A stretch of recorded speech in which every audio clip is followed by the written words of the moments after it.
Yaani tutulie. Tulia sasa. Tunafungia au? Sasa.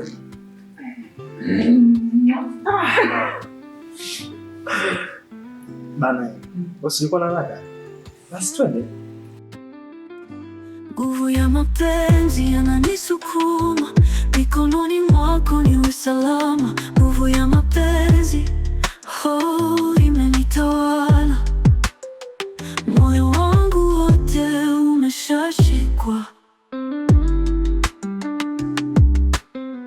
Japo mengi mabaya yanasemwa, sikusikia.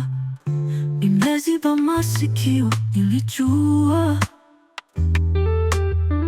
nawe niko salama. Wewe ni kweli, moyoni najua. Sitajari wakisema mabaya, nakupenda. Sitamani kukuacha. Nguvu ya mapenzi.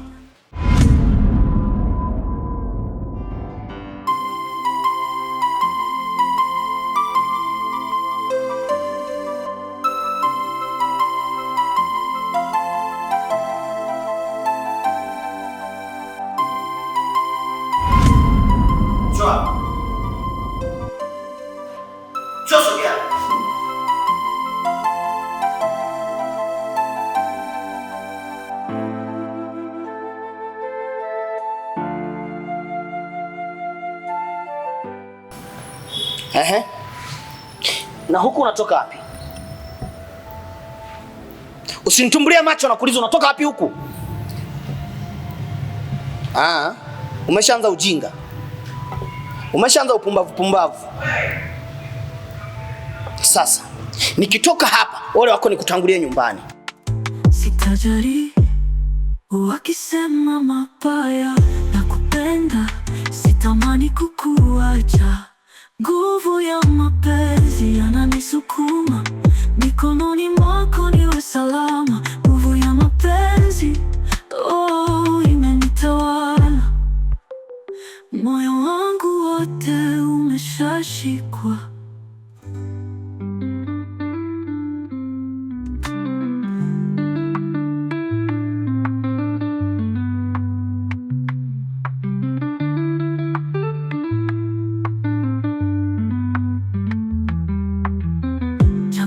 Mabaya yanasemwa, sikusikia. Nimeziba masikio, nilijua nawe niko salama. Wewe ni kweli. Mambo vipi? Joyce, nafahamu kuwa na makosa na adhabu ulionipatia ni kubwa sana kwangu. Sawa, nimejikuta katika harakati zangu za utafutaji nikawa mbali na wewe takribani mwaka mzima, lakini mpaka sasa nataka kujua hatima ya mahusiano yangu mimi na wewe. Nguvu ya mapenzi yananisukuma, mikononi mwako niwe salama. Nguvu ya mapenzi imenitawala, moyo wangu wote umeshashikwa. Japo mengi mabaya yanasemwa, sikusikia. Nimeziba masikio, nilijua. Sasa Keti, unajua mara nyingi na kuona wewe una akili kidogo kumzidi dada Mona. Kwa hiyo naomba ujaribu kukaa naye, uzungumze naye, umwambie ajirekebishe. Huenda wewe atakuelewa. Unajua mpaka sasa hivi siamini macho yangu ya kwamba mwanamke mrembo kama Keti yuko mikononi mwangu. Sasa kwa nini hauamini Kipeto? Na wakati mpaka sasa hivi tupo wote. Nitabaki mikononi mwako daima. Ila tu sipendi mwanaume msaliti. Aka, mimi Kipeto tena? Maana kama hatajirekebisha ataendelea kuniona mimi ni mbaya. Ni kweli Mavuno. Natambua kuwa mimi na wewe tulikuwa tuna mahusiano huko nyuma. Takriban miaka 5 sasa. Isitoshe na mahusiano yenyewe yalikuwa ni asili. Afu mbaya zaidi ulivyoondoka kwenda kutafuta maisha ukanisahau kabisa yani. Hukujua kwamba huku nyuma umeacha kuna mpenzi.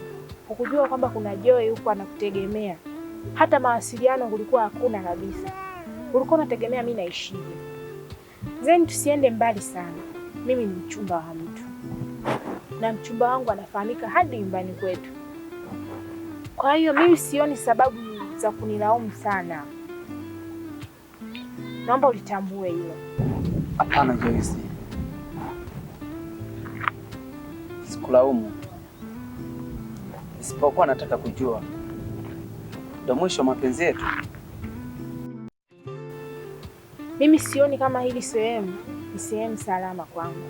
Kwa sasa mimi ni mchumba wa mtu, nimeshakwambia. Kwa hiyo naomba nitafute kwa wakati mwingine. Huu wakati sio sahihi wa kuongea haya mambo. Na huko naenda wapi? Niwe wako daima na kupenda hata dunia ikinama moyo wangu. Kwani dada Mona amefanya nini kaka? Kanae.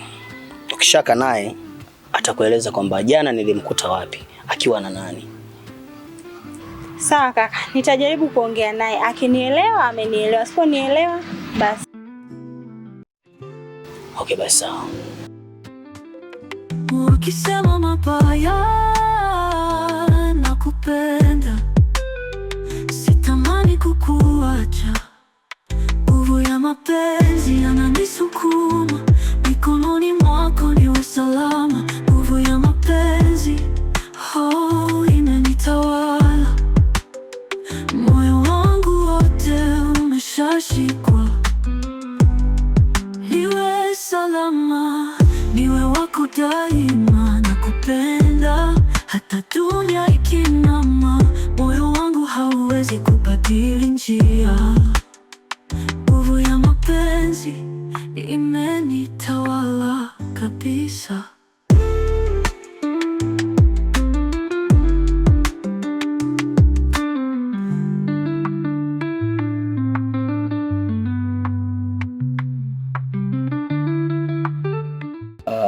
Kaka Zakayo, nimeitikia wito wako. Asante Ziba kwa kufika. Ziba rafiki yangu, unajua kuna maswali ambayo najiuliza mara nyingi. Hivyo unajua kama ingewezekana mtu kujigawa mara mbili, yaani mtu mmoja wakagawanyika wakawa watu wawili, binafsi ningekuwa mtu wa kwanza kujigawanya, nikawemo watu wawili kaka, kutokana na changamoto za hapa na pale ninazopitia. Kaka Zakayo, ni changamoto zipi hizo unazopitia zinazokufanya uwazi kiasi hicho? Na mimi ninachoamini na kukijua, pale ofisini kwako wewe ndio kila kitu. Na kama ni swala la kazi, hupiga tu simu moja na vijana hutekeleza maagizo uliyowaagiza. Changamoto ni nini?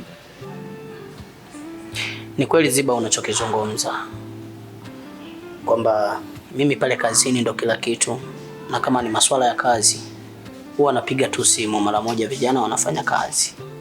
Ndivyo ilivyo mpaka sasa. Lakini majuzi kuna nafasi za kazi zilitoka pale ofisini kwetu. Kulikuwa kunahitajika vijana 3 kwa ajili ya kuendesha magari makubwa ya mizigo ili kupeleka nje ya nchi na kuleta mizigo pia ndani ya nchi. Sasa vijana kweli walipatikana, na baada ya kuwa wamepatikana wakaja wakafanya interview. Bahati nzuri walikuwa na weledi mzuri, wakawa wamepita kwenye interview. Kilichofuata wakawa wamepewa kazi. Kulikuwa kuna magari 3 ambayo yanahitajika kusafirisha kwenda Rwanda, Burundi na Kongo. Sasa yule dereva ambaye alitakiwa kwenda Burundi, alipofika sehemu moja wanaita 00, ukiwa njia panda ya kwenda Ngara na kwenda Benako, akawa ameshika barabara ya kwenda Rwanda. Kwa maana hiyo akawa amepotea njia. Alikuja kugundua kuwa amepotea akiwa yuko mpakani, jambo ambalo lilipelekea wale ambao walikuwa wanahitajika kupelekewa mzigo walalamike sana, na lawama moja kwa moja zilikuja kwangu mimi, zilinilenga mimi ya. Pole sana kaka.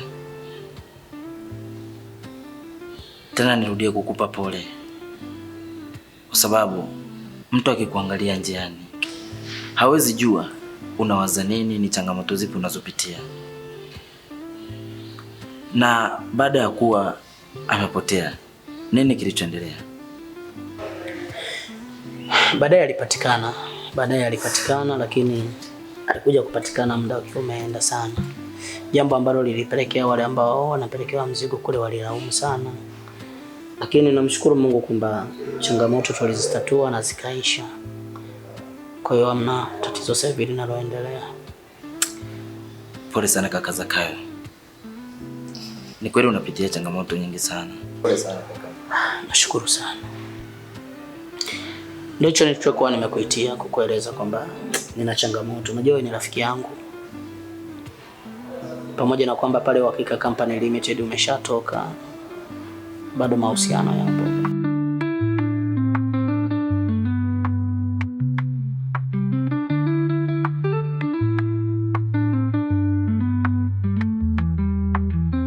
Japo mengi mabaya yanasema.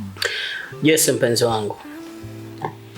Abe, Kuna kitu ambacho natamani kukifahamu kutoka kwako wewe. kitu gani tena hicho jamani?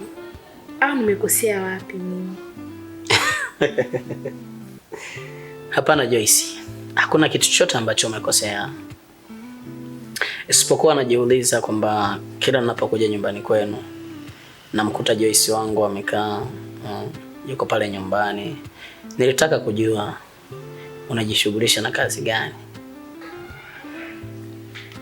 Ni kweli kwa sasa niko nyumbani tu, lakini hapo awali nilikuwa nafanya kazi kwenye saluni za watu tu, lakini kwa sasa nimeacha kwa sababu pale nilipokuwa nafanyia kazi bosi alikuwa ni mkorofi sana, yaani kiasi kwamba ukibanana siku hiyo siku moja tu, yaani anakufokea, anatoa maneno ya kashfa, maneno mengi, matusi. Nikajikuta nimeacha tu ndugu yangu. Kwa sasa nipo nyumbani. Pole sana na changamoto ambazo unapitia za hapa na pale. Ila ni kuahidi kitu kimoja kwamba usijali kwa hilo. Nitalishughulikia hilo swala kwa sababu nimeshafahamu kuwa unafanya kusuka ya saloni. Kwa hiyo nitahakikisha nafanya juu chini ili uweze kupata saloni yako binafsi.